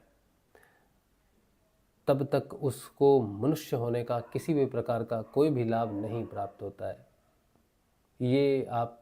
ये मेरा साक्षात्कार है, क्योंकि मैं अपने इस 5 साल के जीवन को और पिछले 40 साल के जीवन के अंतर को देख रहा हूँ। और अनुभूतियाँ जो आप कह रहे हो ना, क्या मुझे नहीं हुई अनुभूतियां? हम भी बड़े क्रांतिकारी व्यक्ति रहे, अभी भी क्रांतिकारी ही हैं। ईगो, अनुभूतियां, मतलब ढूंढना, पढ़ना, किताबों से ढूंढना। लेकिन मेरी बात आप एक ध्यान से सुनो। आपने जो बात कही है ना कि हमें अपनी स्थिति का मालूम पड़ता है, साधना का मालूम पड़ता है। आप बताओ, रोमबस आपको दिखा है, बताओ कि आपकी चेतना की स्थिति क्या है, आपकी साधना की स्थिति क्या है, बताओ। आप 10 दिन ले लो, 20 ले लो, 50 ले लो, 1000 दिन ले लो, 10,000 दिन ले लो, 10 जन्म ले लो, जितने जन्म लेने ले लो, पता करो। और अगर आप मेरे पास आती हैं 10 दिन के बाद भी कि रोमबस का मतलब ये होता है, तब भी वो अनुभूति ने आपके 10 दिन बर्बाद कर दिए। जो भी अनुभव सच्चा होगा, वो अनुभव होते ही, आंख खुलते ही आपके जीवन में वही घटना घटकर उसका ज्ञान आपको उसी समय प्राप्त हो जाएगा। वो होती है सच्ची अनुभूति। जिस अनुभूति के होने के बाद जीवन में घटना घटने लग जाती है और उस घटना के माध्यम से उस अनुभूति का अर्थ जो है वो जीवन में पता लगने लग जाता है, वही सच्ची अनुभूति होती है। जिस अनुभूति के होने के कई वर्षों बाद भी आपको उसका अर्थ नहीं मालूम चलता है, आप उसको खोजते रहते हैं, तो वो नहीं है। घटना उसी समय घटेगी आपके जीवन में। हो सकता है कि उस घटना का अनुमान आप ना लगा सकें। धीरे धीरे धीरे समय बढ़ता जाएगा तो अनुमान बढ़ता जाएगा, पता चलता जाएगा ये हुआ था, उसका ज्ञान बढ़ता रहेगा आपका। लेकिन अनुभूति होने के इमीडिएटली बाद आपको उसका परिवर्तन महसूस होने लग जाएगा। उसको जानने के लिए, समझने के लिए समय लग सकता है, लेकिन जीवन में उसके परिवर्तन को एक क्षण की देरी नहीं लगती। ये अनुभूति की घटना घटी और ये परिवर्तन शुरू हुआ, ये मैं आपको लिख के दे सकता हूं इस बात के लिए। अगर रोमबस दिखा, कोई शेप दिखी, कोई स्वान दिखा, कोई तालाब दिखा, कोई आकाश में उड़ता हुआ पक्षी दिखा, कुछ भी दिखा आपको, जैसे ही आपने आंखें खोली उसी समय वो घटना आपके अंदर, वो परिवर्तन आपके अंदर चालू हो जाता है। और जब वो पूरा हो जाता है फिर आपको पता चल जाता है कि इसका मतलब ये है, लेकिन उसका परिवर्तन उसी समय होना चाहिए। ये मेरा कहने का मतलब है। तो कोई अनुभूति आपको हुई तो उस सबसे पहले आपको पता चलनी चाहिए।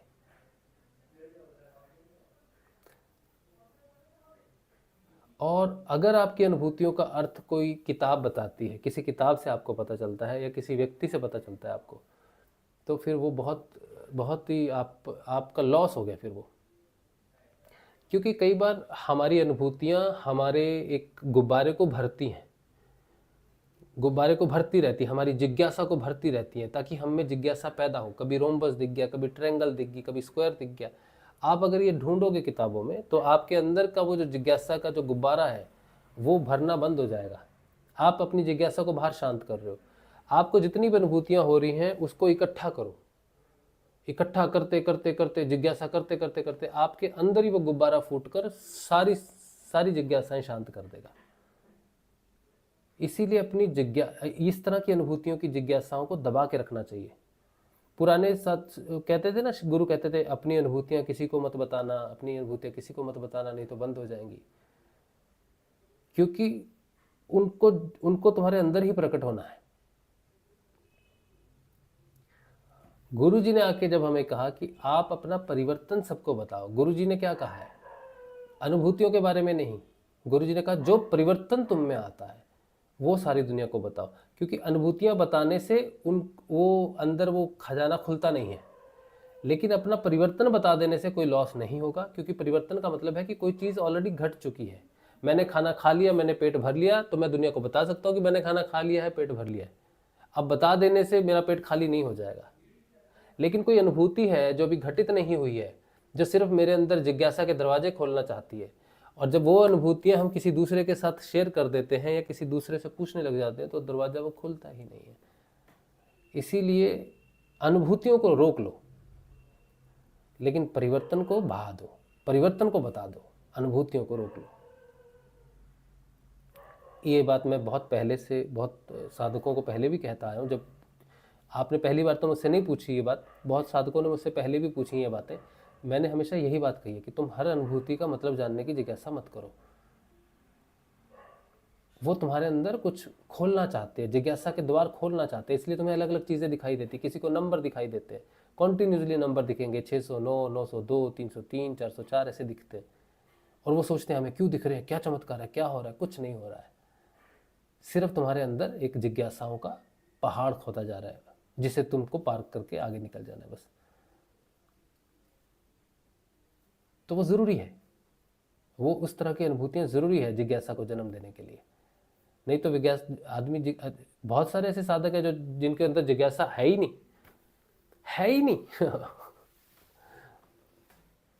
वो कहते हैं गुरुजी ने कुछ नहीं बोला, गुरुजी ने कोई ज्ञान नहीं दिया, हम ज्ञान की बात क्यों सुने, हम ये बात क्यों सुने, हमारा नाम जपना है, ध्यान करना है। उनके अंदर जिज्ञासा नाम की कोई चीज़ नहीं है, क्योंकि कुछ है ही नहीं। जिसको अनुभव होते हैं, अनुभूतियाँ होती हैं, उसके अंदर सिर्फ जिज्ञासा पैदा की जाती है जानने की। उसका अर्थ हो कुछ ज़रूरी नहीं है, ठीक है। बाकी हरि ही जाने, हरि का खेल है, और हम तो क्या ही जाने। रीना जी कह रही हैं सफ़र में इंसान की असलियत पता चलती है, उसके संस्कार का पता चलता है। सरकार को हवाई यात्रा मुफ्त करना चाहिए था भाई। ये बात तो सही है कि इंसान की असलियत निकल रही है बाहर यात्रा में, और ख़ास करके आज अभी जो हो रहा है, अभी जो चल रहा है। बाकी बात रही हवाई यात्रा की मुफ्त करने की, सरकार से तो कोई उम्मीद नहीं करनी चाहिए इस विषय में, क्योंकि उसकी ही टिकट सबसे ज़्यादा महंगी, उसका जो सरकारी था सब बंद बुंदी हो गया मुझे तो लगता है। और टिकट मुफ्त तो क्या करनी है, तो महंगी हो गई है। टिकट्स महंगी हो गई है बहुत। बाकी मनुष्य जिस गुण धर्म में है, जिस समय में है, उसको उसका भुगतान तो करना ही पड़ेगा।